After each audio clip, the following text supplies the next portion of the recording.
নমস্কার, শুভ সকাল সবাইকে। কেমন আছেন সবাই? মায়াস লাইফস্টাইল আর একটা নতুন ব্লগে সবাইকে স্বাগত জানাই।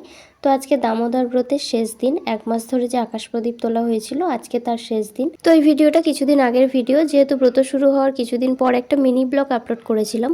তো ব্রত শেষ হওয়ার কিছুদিন পরেই বড় ব্লগটা আপলোড করছি। তো শেষের দিনে 30টা প্রদীপ দিয়ে আরতি করতে হবে। তো সকালে আমি প্রদীপগুলো তৈরি করে দিলাম আরতি করার জন্য, আর তারপরে উঠানে নিয়ে এসেছি। তো তারপর বাবা এই যে আরতি করছে, তো শেষের দিনটাই আরতি করতে হয়। তো প্রথমে ধূপ আর প্রদীপ দিয়ে, আর তারপর রুমাল আর শঙ্খ দিয়ে, আর সব শেষেই 30টা প্রদীপ দিয়ে আরতি করতে হবে। তো প্রদীপগুলো আমি এখানে জ্বালিয়ে দিচ্ছি, আর বাবাও কিছুটা জ্বালিয়েছিল, তো মাও কয়েকটা জ্বালিয়েছে। তো এই প্রদীপগুলো বানিয়েছিলাম শুধু শেষের দিনে আরতি করার জন্য, আর এই কয়েকটা প্রদীপ একটু ডিজাইন করেছিলাম একদম ব্রতের শুরুতে, তো সেগুলোই রাখা ছিল।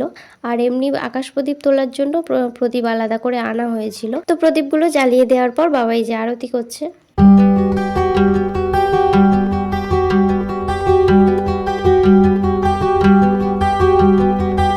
তো আরতি হয়ে যাওয়ার পর এখন বাবা এই বাঁশটা তুলে নিচ্ছে পুকুরে ভাসিয়ে দেওয়ার জন্য, যেটা দিয়ে আকাশ প্রদীপ তোলা হয়েছিল। আর এই প্রদীপগুলো যেগুলো দিয়ে আরতি করা হলো, তো দুটোই পুকুরের জলে ভাসিয়ে দিতে হয়। তো এই যে বাবা মা ভাসিয়ে দিচ্ছে। তো এখন যাচ্ছি আমি একটু বাগানের দিকে, কিছু পুঁইশাক তুলবো। বিকালে একটু খিচুড়ি প্রসাদ করা হবে।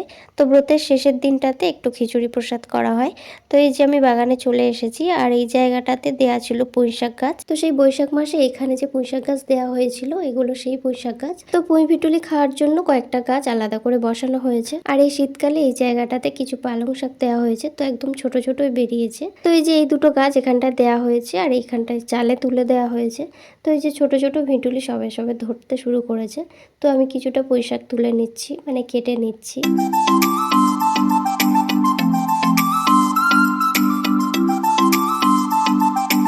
তো এই যে এতটা পুঁইশাক কেটেছি। তো দুপুরে খাওয়া দাওয়ার পর এখন এই সবজিগুলো আমি কাটতে বসেছি।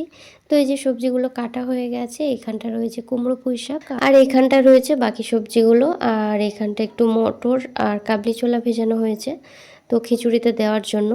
আর এই ডালটা অবশ্যই মুগের ডাল, তো আগে একটা সিদ্ধ করে নেওয়া হয়েছে। তো তারপর এই চালের সাথে মটরটা দিয়ে দেওয়া হলো ভালোভাবে সিদ্ধ হয়ে যাওয়ার জন্য।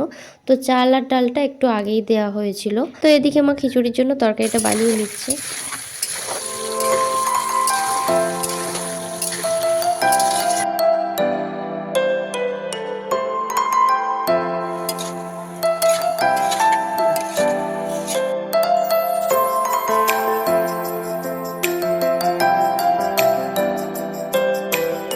তো তরকারিটা হয়ে যাওয়ার পর একেবারে চালের সাথে দিয়ে দিয়েছে, আর ডালটাও দিয়ে দিয়েছে যেটা আগে সিদ্ধ করা ছিল। তো খিচুড়িটা অনেকটাই পরিমাণে, ওই জন্য দুটো জায়গায় করে দিয়েছে।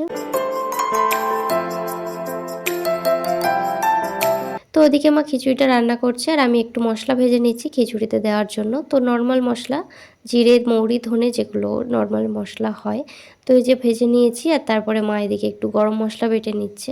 তো এই যে কড়াইয়ের খিচুড়িটা হয়ে গেছে, আর হাঁড়িটা একটু বাকি রয়েছে, যেহেতু উনানে রান্না হচ্ছে। তো সবশেষে খিচুড়িতে একটু সম্বার দেওয়া হবে। তো এতে নর্মাল যে জিরে ফোড়ন আর শুকনো লঙ্কা, তেজপাতা আর একটু কাসুরি মেথি দিয়েছিলাম। তো এটা দিলে ভালো হয় টেস্টটা খিচুড়ি, তো এটা লাস্টে দিতে হবে। তো একটু তেলে এটা হালকা করে ভেজে নিয়ে, আর তারপরে এই যে মা দিয়ে দিচ্ছে খিচুড়িতে। তো এটা দিলে কি হয়, মানে ভালো হয় খেতে অনেকটাই। তো এটা একদম লাস্টে দিতে হয়। তো যাই হোক, এটাতে হাঁড়িতেও আবার দিয়ে দিচ্ছে। তো হাঁড়িটা এতক্ষণে হয়ে গেছে। তো তারপরে এই যে জিরে গুঁড়ো, যেটা আগে ভাজলাম যে মশলাটা, সেটা গুঁড়িয়ে নেওয়া হয়েছিল, আর সেটা দিয়ে দিচ্ছে। আর তারপরে এই যে গরম মশলাটা মা বাটছিল, তো সেটাও দিয়ে দিয়েছে।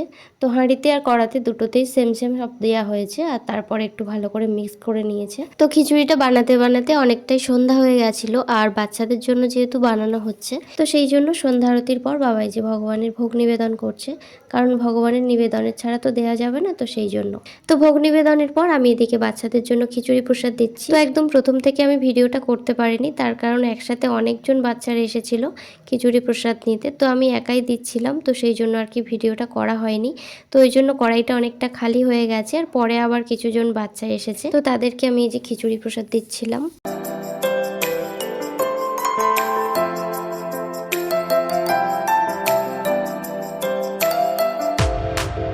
তো সবাইকে প্রসাদ দিয়ে দেওয়ার পর এখন রাতে ভোগের জন্য এই হাঁড়িতে করে অল্প একটু খিচুড়ি রাখা হয়েছিল, যেহেতু একেবারে সন্ধ্যা আরতির পর বাবা ভগবানের ভোগ নিবেদন করেছিল বাচ্চাদের দেওয়ার জন্য, তো ওই জন্য রাতেও আবার ভোগ নিবেদন করা হবে। তো সন্ধ্যাবেলায় শুধু খিচুড়ি দিয়ে ভোগ নিবেদন করা হয়েছিল, তো ওই জন্য এখন একটু আলু ভাজা আর কুমড়ো ভাজা করা হচ্ছে। হ্যাঁ জানি খিচুড়ির সাথে বেগুন ভাজাটাই যায়, তবে আজকে বেগুন ভাজা বানানো হয়নি। তার কারণ হচ্ছে আজকের দিনটা ছিল তৃতীয়া, মানে আজকে যে তিথিটা ছিল সেই তিথিটা ছিল তৃতীয়া, তো তৃতীয়ার দিনে বেগুন খেতে নেই, তো ওই জন্য বেগুন ভাজাটা করা হয়নি। তো এই যে ভাজাগুলো হয়ে গেছে, আর তারপরে খিচুড়িতে একটু সম্বার দিয়ে দিলাম আগের মতো, আগে যেমন দিয়েছিলাম। তো তারপর এই যে ভাজা মশলা অল্প একটু রাখা হয়েছিল, আর গরম মশলাও রাখা হয়েছিল অল্প অল্প করে। তো এই যে ভাজা মশলা আর গরম মশলাটা দিয়ে দিলাম। তো খিচুড়ি আগে থেকেই তৈরি করা ছিল, শুধু সম্বারটা দিলাম। তো তারপর এই যে সবকিছু মিশিয়ে নেওয়ার পর এখন ভোগ নিবেদন করা হবে। তো সবকিছু হয়ে যাওয়ার পর এই যে বাবা রাতে আবার ভগবানের ভোগ নিবেদন করছে। তো ভগবানের পর গুরুদেবের উদ্দেশ্যে ভোগ ঘুরিয়ে দেবে। তো ভগবান আর গুরুদেবের নিবেদনের পর ভোগ নামিয়ে এনেছে, আর আমরা এখন প্রসাদ পাবো। তো ভিডিওটা আমি এখানেই এন্ড করছি। কেমন লাগলো জানাবেন, একটা করে কমেন্ট সবাই করে যাবেন। ভিডিও ভালো লাগলে চ্যানেলটা সাবস্ক্রাইব করে দেবেন। তো সবাই ভালো থাকবেন, দেখা হবে পরের কোনো ব্লগ ভিডিওতে।